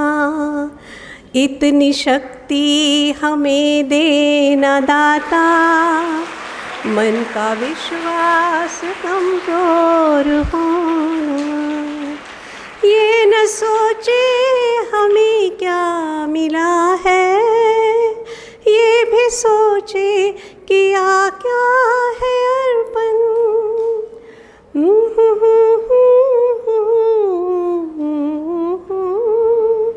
सबका जीवन ही बन जाए मधुबन, अपनी करुणा का जल तू बहा के, भर ले गावन हर एक मन का कोना, हम चले नेक रास्ते पे हमसे भूल कर भी कोई भूल होना, इतनी शक्ति हमें देना दाता, मन का विश्वास कमजोर होना।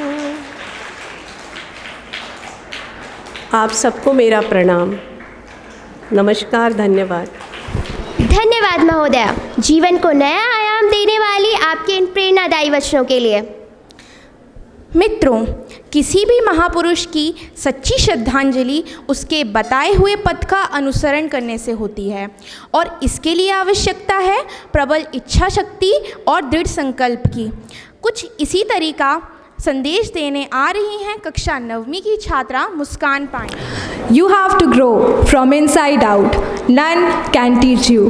None can make you spiritual. There is no other teacher but your own soul. A very blissful morning to one and all present here. Honorable Secretary Swamiji, Honorable Principal Swamiji, all the guests of honors, respected teachers and my dear friends. Today, on the occasion of National Youth Day, I am here to express my views on Swami Vivekananda and his teachings. Swami Vivekananda combined thinking of different tradition, culture and communities. His thoughts inspire liberation from inertia. Swami Vivekananda is the inspiration behind National Youth Day in just 39 years, 14 of which were in public life. He filled the country with a thought whose energy is still felt today. Generation will come to feel this energy. Vivekananda conveyed his ideas directly to the people, especially to the youth. His message broke through the shackle of caste and creed and spoke of a language of universal brotherhood. What he said captures the great importance of his ideas and idols among the youth in our country today. He called upon to the young generation and said, "Act on the educated young man, bring them together and organize them. There is no other teacher but your own soul. Work the idea, the plan, my boys, my brave noble good soul. To the wheel, put your shoulder." He taught the whole world that it is our own duty to encourage those who are doing good so that they can make their dreams come true. His vision also gave rise to the idea of Antodaya. He said, until the upliftment of the last poor person in the country is ensured, development is meaningless. He invokes all the people of our country, ponder over the fact and said, "Let us all work hard, my brethren. This is no time for rest. Think that the whole work is upon your shoulder, that you, young man of our motherland, are destined to do this work. Put yourself to the task." He believed that a country's future is dependent on its people, and his teaching focused on human development. He wanted to set in motion a machinery that will bring noblest idea to the doorstep of even the poorest and the meanest. He wanted to align a machinery that will bring the noblest idea. And he, in the line with the influence of Western ideas, realized that 3 things are necessary to make every nation great, namely conviction of the power of goodness, absence of jealousy and suspension, and helping those who are trying to be good and also do good. Swami Vivekananda wanted the youth to train itself in order to serve humanity. What he wanted from the youth was the muscles of iron and nerves of steel. Today, the youth is exceptionally responsive and they just needed to be encouraged. And Swami Vivekananda is the only medium. He is himself the message as well for the youth and the message for the people of our country. His teaching will forever stay relevant. So at the end, let us all sit together at once. Swami Vivekanand ji ki! Swami Vivekanand ji ki! Swami Vivekanand ji ki! Thank you and have a happy special day. वह आए और पुरस्कार वितरण हेतु विजेताओं के नाम की घोषणा। आप सभी का मैं पुनः स्वागत करता हूं, जो प्रबंधन समिति के सदस्यगण हैं, श्रीमान और श्रीमती दाणी जी। और आज सुबह सचिव महाराज जी को एक संदेश भेजा था कि वो आशीर्वचन अपना भेजें, तो महाराज ने जो भेजा है मैं एक मिनट लेकर के पढ़ देता हूँ। महाराज जी ने संदेश में लिखा है, राष्ट्रीय युवा दिवस के अवसर पर विवेकानंद विद्यापीठ के सभी विद्यार्थियों, शिक्षकों, शिक्षिकाओं एवं सेवारत अन्य सभी को मैं अपनी शुभकामनाएं व्यक्त करता हूं। वे स्वामी विवेकानंद जी के बताए मार्ग पर चलकर देश, समाज एवं खुद का हित साधन करें, यही मेरी ईश्वर से प्रार्थना है। उपयोग करते हुए, सदुपयोग करते हुए मैं सभी महानुभावों का अपने हृदय से, जो इस कार्यक्रम में आके बच्चों को आशीर्वाद दिया, उनका हृदय से आभार व्यक्त करता हूँ। विशेष करके श्रीमती दानी जी ने जो बच्चों को अपना प्यार दिया, मैं इसी भाव को और सभी शिक्षकों से और अभिभावकों का तात्पर्य जितने भी अपने सदस्यगण, अपनी समिति के सदस्यगण उपस्थित हैं, उनसे, मैं शिक्षकों से और अभिभावकों से ये निवेदन करता हूँ कि बच्चों को वो अपना आशीर्वाद दें, जिससे बच्चे अपने शिक्षा का सम्मान कर सकें, शिक्षक का सम्मान कर सकें और अपनी विद्या की शक्ति से अपनी एक सफल जीवन में पहचान बना सकें। बस इन्हीं शब्दों के साथ धन्यवाद। 1 या 2 कार्यक्रम और हैं, उसके बाद अपना कार्यक्रम समापन की ओर जाएगा।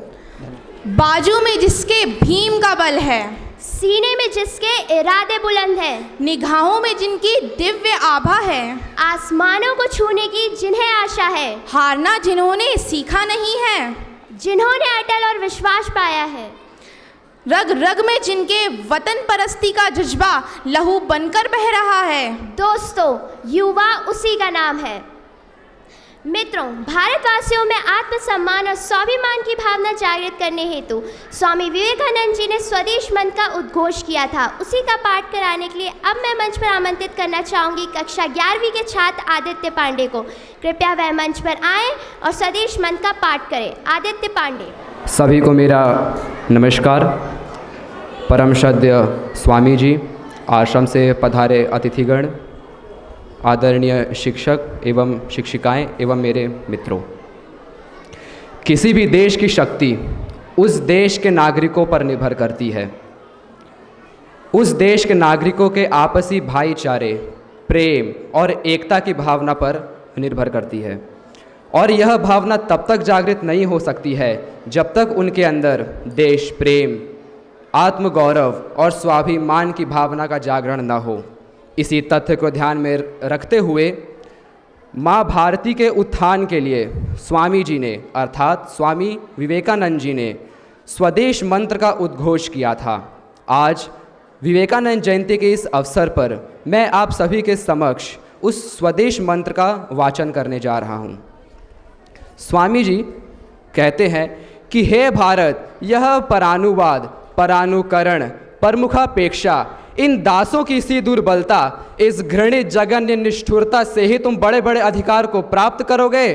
क्या इसी लज्जास्पद का पुरुषता से तुम वीरभोग्य स्वाधीनता प्राप्त करोगे? हे भारत, मत भूलना कि तुम्हारी नारी जाति का आदर्श सीता, सावित्री और दमयंती है। मत भूलना कि तुम्हारे उपास्य उमानाथ सर्वत्यागी शंकर है। यह मत भूलना कि तुम्हारा विवाह, धन और तुम्हारा जीवन इंद्रिय सुख के लिए, व्यक्तिगत सुख के लिए नहीं है। मत भूलना कि तुम जन्म से ही माता के लिए बलि स्वरूप रखे गए हो। मत भूलना कि तुम्हारा यह समाज उस विराट महामाया की छाया मात्र है। मत भूलना कि अज्ञानी, दरिद्र, दीनहीन ये सभी तुम्हारा रक्त और तुम्हारे भाई हैं। हे वीर, साहस का अवलंबन करो और गर्व से कहो कि मैं भारतवासी हूँ और प्रत्येक भारतवासी मेरा भाई है। अज्ञानी भारतवासी, दरिद्र भारतवासी, ब्राह्मण भारतवासी, यह सभी मेरे भाई हैं। तुम भी कटी मात्र वस्त्रावृत होकर यह गर्व से कहो कि भारतवासी मेरे प्राण हैं। भारत के सभी देवी देवता मेरे ईश्वर हैं। भारत का समाज मेरी शिशुशैया, मेरे यौवन का उपवन और मेरे वार्धक्य की वाराणसी है। भाई, तुम बोलो कि भारत की मिट्टी मेरा स्वर्ग है, भारत के कल्याण में मेरा कल्याण है। और रात दिन यह कहते रहो, हे गौरीनाथ, हे जगदम्बे, मुझे शक्ति दो, मुझे मनुष्यत्व दो। माँ, मेरी दुर्बलता और मेरी कापुरुषता को मुझसे दूर कर दो और मुझे मनुष्य बनाओ, मुझे मनुष्य बनाओ। धन्यवाद। भारत माता की, भारत माता की। वंदे वंदे। स्वामी विवेकानंद की, स्वामी विवेकानंद की। धन्यवाद। मित्रों, एक आवाज़ जिसने इतिहास रचा, एक आवाज़ जिसने भारत का सोया हुआ स्वाभिमान जगाया, एक आवाज जिसने भारत को उसकी शक्ति का एहसास कराया, फौलादी जैसा दम, सिंगों जैसी गर्जना। किसकी थी वह आवाज़? क्या कहा था स्वामी विवेकानंद जी ने? ठीक समझे आप। उस महान विभूति के श्री चरणों में सादर नमन करते हुए अत्यधिक श्रद्धा और कृतज्ञता के साथ अपनी स्वरांजलि अर्पित करने आ रहे हैं हमारी संस्था के होनहार और प्रतिभाशाली विद्यार्थी। कृपया जोरदार तालियों के साथ इनका स्वागत करें।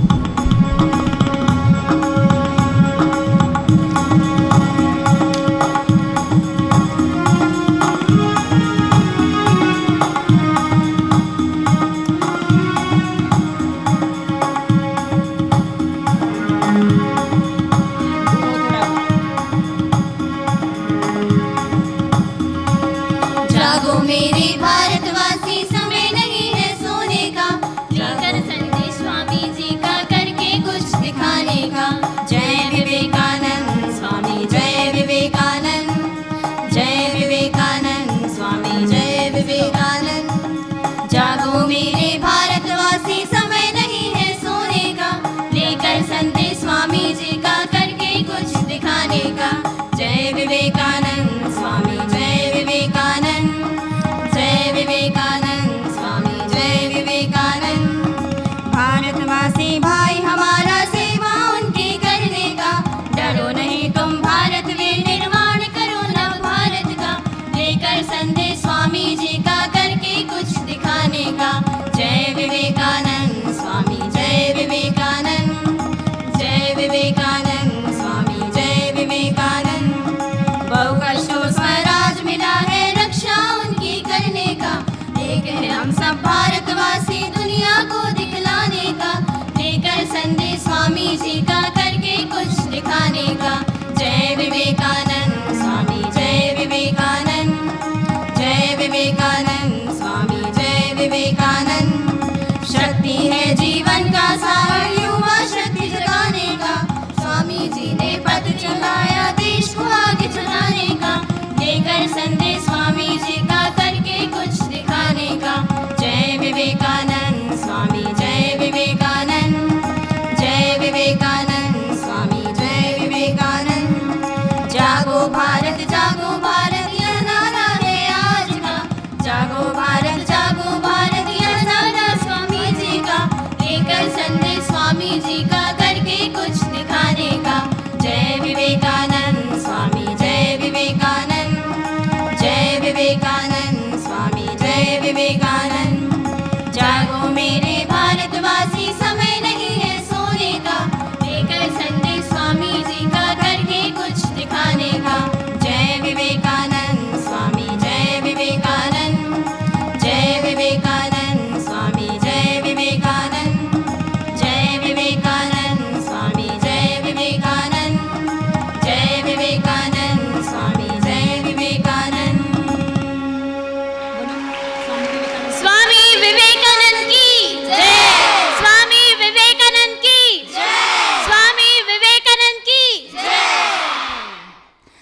कार्यक्रम की समापन की घोषणा हो, मैं आभार व्यक्त करने के लिए हमारी संस्था की वरिष्ठ शिक्षिका ममता गोस्वामी महोदया को मंच पर आमंत्रित करना चाहूँगी।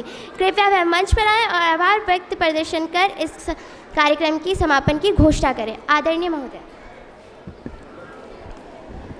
धन्यवाद बेटा। सभी को बहुत बहुत मेरा नमस्कार। आज के कार्यक्रम के अध्यक्ष आदरणीय लक्ष्मी नारायण इंदौरिया जी ने अपने व्यस्ततम समय में से हम सभी के लिए थोड़ा सा समय साझा किया। मैं उनके प्रति हृदय से आभार व्यक्त करती हूँ। कार्यक्रम के मुख्य अतिथि के रूप में पधारे पूज्यपाद श्रीमद स्वामी नित्य पूर्णानंद जी महाराज के श्री चरणों में प्रणति निवेदित करते हुए मैं हृदय से बहुत बहुत आभार व्यक्त करती हूँ।